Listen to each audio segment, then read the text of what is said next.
Quiero contarles que mi experiencia con las prácticas de la Universidad Javeriana han sido muy positivas, ya que nos han permitido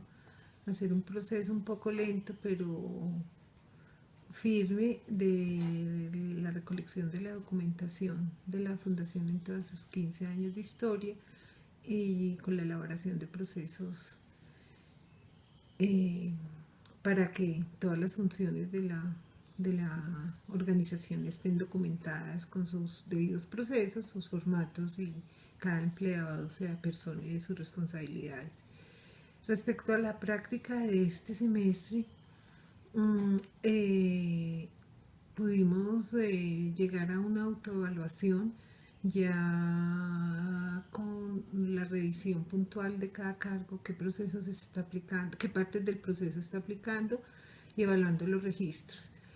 Nos queda como tarea seguir con las autoevaluaciones periódicas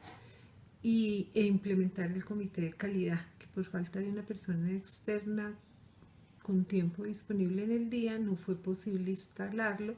pero queda la documentación y la capacitación para empezar con ellos muy pronto. De nuevo, mil gracias a los practicantes, hicieron un trabajo serio, responsable y comprometido con la asociación, como ha sido siempre, y les agradecemos mucho a ustedes y a la universidad por el apoyo que siempre nos brindan. Gracias.